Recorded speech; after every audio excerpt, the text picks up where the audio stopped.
Oh my, look. Took through the roof. Y'all see where we is, man. You know what I'm talking about? Y'all see how we done came up.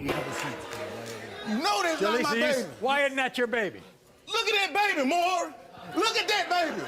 Bro, we just had Stan G on, and he keeps going like, "Oh man." That's it. So, what was the main purpose on bringing Stan G on, knowing that Mr. 100 is finna? Number one, I am an op lover. Number two, I have whoever on the podcast that I want to have on the podcast. Stan G ruffled some of Wack's feathers, hit him where it hurt for real, R&B. Yeah, that's Wack's girl, and Stan took it straight there. I did a little research on Stan, and he just might be the oldest teenager on the internet.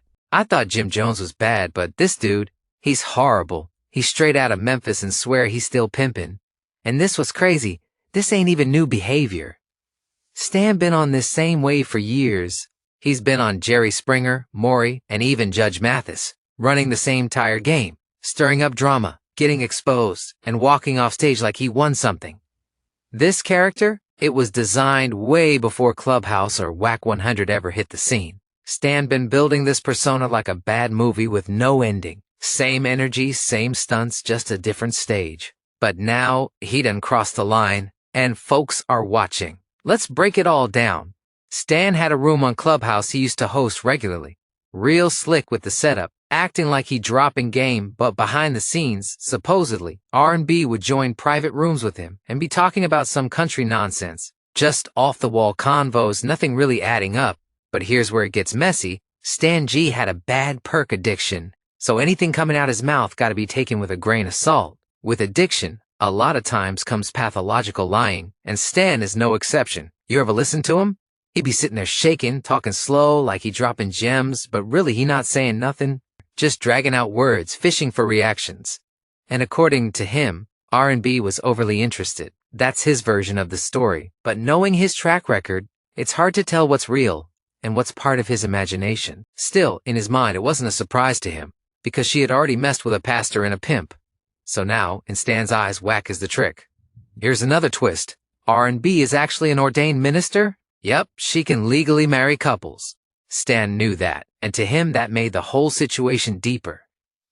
He was inches away from locking her in, at least in his mind, but he just didn't have the funds or the means to level her up. That's where the bitterness comes in. He saw Wack come through with the resources, the spotlight, the energy, and it stung, because for Stan, it wasn't just about her. It was about losing something he thought he had first. Wack no. And he even told me off the muscle back then. It's all entertainment. It was all entertainment until I spoke about his gal.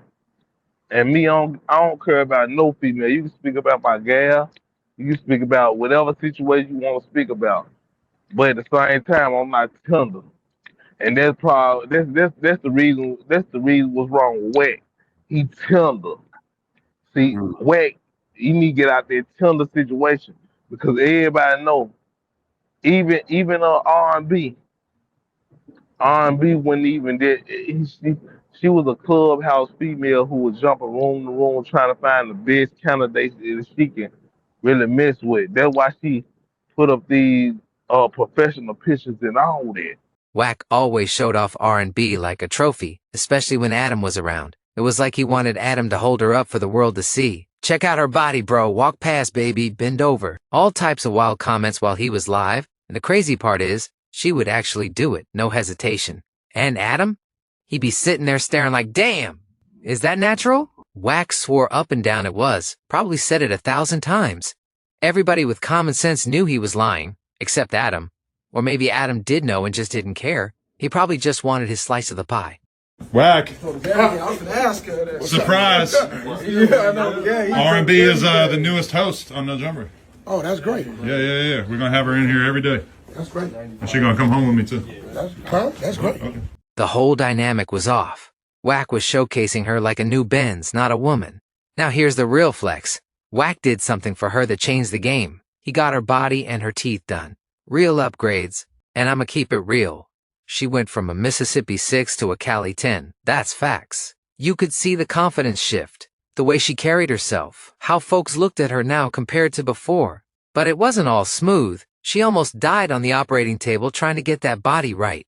That's the part they don't brag about, the behind-the-scenes pain that came with the perfection. While Wack was parading her around on live, talking spicy, flexing for Adam and whoever else was watching, she had already fought for her life just to play that role. And that's what makes this whole situation even crazier. R&B is from Greenville, Mississippi, a small town just a few hours outside Jackson, with a population of about 28,000. Her chances of meeting Wack on Clubhouse and moving out west were like hitting the lottery.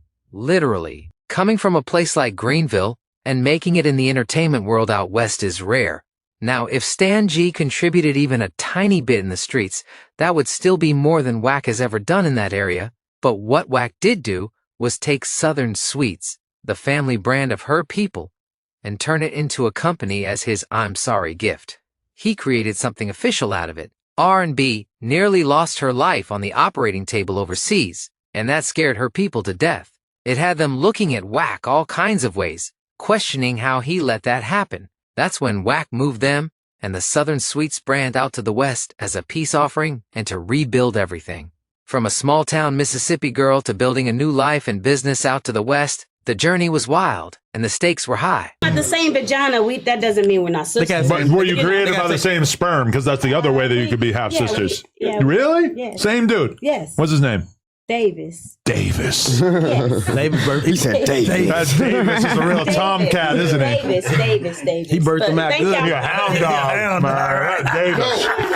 Davis, you a nasty. Sweets in the building. No, so today I had to do this because he tried to bring a no jumper cake. Smoother, you would have been just in and out. Yeah. It wouldn't have been that Southern good. Cake was Sweets, so Melrose, across the street from Desto Doug's. Awful lot of cough syrup. See her stand out there. She got about 8 or 9 different products. It's amazing. Yeah. When y'all come in town from out of town, stop by. Tell them No Jumper sent you. Shit. Thank you so Very much. good. Shout out to Wack 100, No Jumper, R&B. It's your girl RN with Southern Sweets. Follow me on Instagram, southern.sweets with a Z. Thank you so much. You better do it. You bitch ass fans. Hey, Thank y'all you so bitch ass much. fans. You better follow.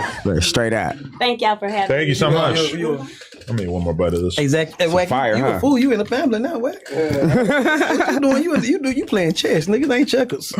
Stan G watched R&B level up and leave with a guy who promised them both Hollywood dreams. But for Stan, it turned into Hollywood nightmares. Supposedly, Wack never came through for him. Stan claims he started the exposers. Maybe he did, maybe he didn't. This is when I believe his whole plot against Wack began. They had an altercation in Las Vegas after Stan moved out there. Words were exchanged, tensions high, then Wack popped up with his team, rolling deep in a truck with tinted windows. Things got heated. Stan allegedly pulled out a burner and was about to do it up. Wack didn't stick around. He got out of there before it could escalate. That moment marked a turning point in their relationship, setting off a chain of events that brought everything to the surface. Wack tried to block Stan's blessings, but Stan still ended up where he wanted to be. No Jumper, riding that wave off Wack's pain. At first, Wack wanted Stan to be a host, but Stan crossed him too soon. So Stan loaded his burner up full of lies and played the same game Wack plays, getting everybody's attention overnight, especially Adam. Right now, Wack and 22 ain't on the best terms, or else he wouldn't be highlighting an enemy like Stan. Ain't no fun when the rabbit's got the gun. Stan's online everywhere claiming R&B used to be in rooms scouting for ballers on Clubhouse. He was a G League baller who didn't make the cut. Y'all really think she used to mess with a pimp too? The preacher's story's solid, because we all heard Wack mention plenty of times that R&B is an ordained minister. Whether she talked to Stan or not, I doubt it. This is Political Street Views. No fake news.